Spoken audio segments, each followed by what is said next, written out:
So I'm going to go ahead and start this off by saying, yes, my shirt says I pee in pools. That's because I'm 30 years old and I think childish humor is still hilarious. I also bought another shirt that says I'm not a gynecologist, but I'll take a look. And I just could not stop laughing. But it's not about my shirt today. I'm actually here to talk about Idubbbz. Now, this is not a bashing point. This is more of a talking point. Now, he's not bleeding out subscribers. He's not losing a lot. Other than views, it seems like. By comparison to the amount of subscribers he has, which I assume are long dead accounts that nobody probably even uses anymore, or people that just don't even watch YouTube much at all. With somebody with 7 million subscribers, he's getting a fraction of views. Now, obviously, for people that have 10 million, 3 million subscribers, whatever it may be, a lot of them don't get, obviously all of them watching their content all the time. It's pretty much, a given thing. Say, Moist Critical. I watch him pretty much daily. I think he has over 10 million subscribers. But in his first day, he'll get 1 million views. A lot of other content creators actually will have 700,000. They'll get about 1 million views. In fact, ironically, I see a lot of people with only not even 1 million subscribers getting quite literally 1 million views almost every video they make. And that's where I stop at Ian. Now, this is somebody I subscribed to many years ago, and it was from what everybody should know was the Content Cop. And I think that was a real pop-off moment. It was definitely prime time watch. Everybody would wait. Everybody was waiting on a new one every single time. I only ran across them when I heard about the Tana thing. Now, I saw videos pop up on a couple apps, some I will not name. One that shall not be named, part of the ship, part of the crew. If you know what I'm talking about, his clips will come up where he was saying the infamous gamer word. And he said it in front of her while, just putting his hand around her, trying to get a picture with her, because he was, getting ready for a Content Cop to call her out. Now, most of his videos, while slightly on the edgier side, still had a concept behind it, mainly focused on people's, hypocrisies, basically. And it seemed like he was a guy who stayed at least 30 steps ahead. Now, he would backtrack later on, but I'll get that in a minute. The biggest issue would come about when he just stopped making them and he come to a complete screeching halt, rather more frequently than he used to, because after I assume everything started popping off a lot more serious with his OnlyFans girlfriend, and I say that deliberately, because Creator Clash 2 completely bombed. It did horrible. Just the views alone still didn't break 300,000. This is somebody that needed to make a lot of money to pay off a lot of people. Not even telling how many actual views he got during the live and how many people actually paid for tickets. It seems like he's trying to still do his videos almost in the classic sense, but they're not living up to expectation anymore. And I can really feel it doesn't have his old feeling anymore. Not him screaming obscenities or offensive language. I'm just talking about the serious, like almost actual funny, intelligent jokes he would make. And I mean intelligence by the way he would actually phrase his jokes were so dry, they delivered pretty well for somebody like me. But to get on track with basically where I can see the downfall and anybody else probably would see. So his wife, Anissa, is pretty much the person, I would say, kind of screwed everything up.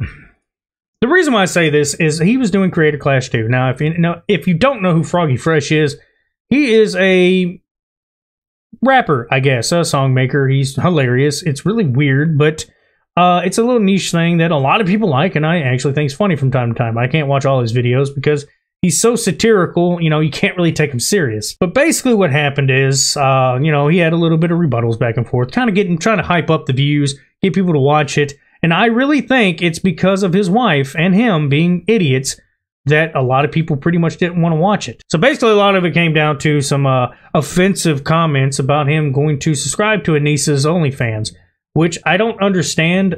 They tried to play it off as something else and said it was like a little bit more offensive than what they wanted or whatever the hell was going on because Idubbbz is basically being a little bitch.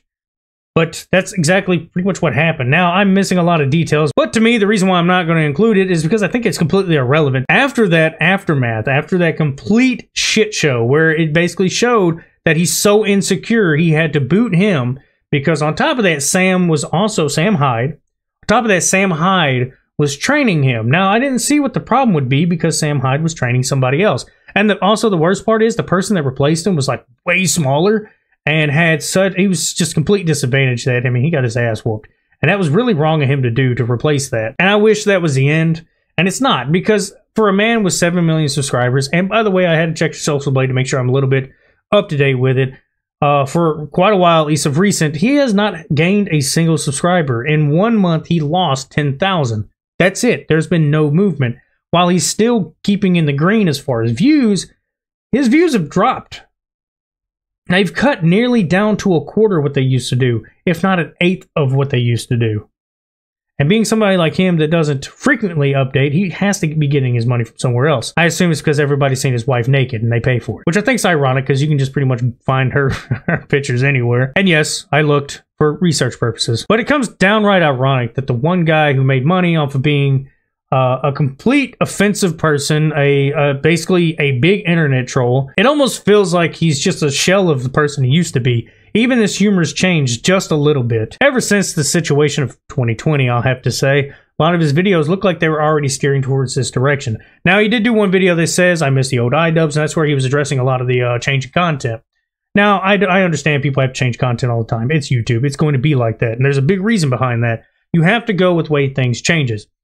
Some people can make make one style of video and make their life fine. But if you want to progress and stuff like that, all this other algorithm talk or whatever, you have to adapt and do other things. Sometimes you get a category or a type of video and it works. I've seen a lot of YouTubers do it. He's one of these people that try to change direction, at least in the style of, I guess, his language, and it just doesn't work. Now, you can call me base, but I've seen a lot of the back and forth and apologies he's done towards, people of color, black people, whatever phrase you want to use. But basically, he tried to apologize and do this, that, and the other. And it just came off as disingenuous. Really just somebody in a corner trying to right their wrongs, even though really the only thing is they've just grown up and changed. But yes, I do think he's fallen. I think it's literally because of his wife. While his views are still in the hundreds of thousands, and yes, I'm pretty sure they'll stay that way. If everything is going the way it's going as what I'm seeing, I mean, he's losing tens of thousands of views per video, pretty much every video upload. And you can look at the same distance. Pretty much a lot of videos I'll notice, you'll get between a week to a month of constant views, and then you'll get trickle effect. A lot of my videos still get that has actually gotten, when they'll reach like 800, they might get 800 in a few days, and you'll see them reach 1,000 by the end of the month, and then they may get 1 or 2 views here and there. I assume, using a little bit of math, if you're getting 100,000, 200,000 views in your first week to a month, and it'll start trickling down for there, you might get 250, and that's what I think's happening here.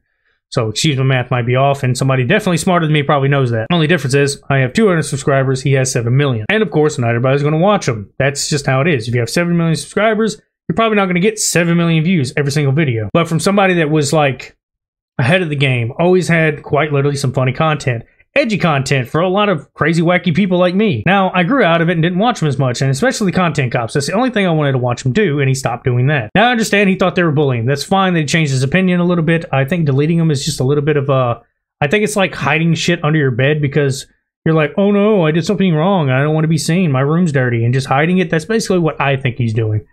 And then definitely his wife's changed a lot of this. Definitely took his balls, put them in her purse.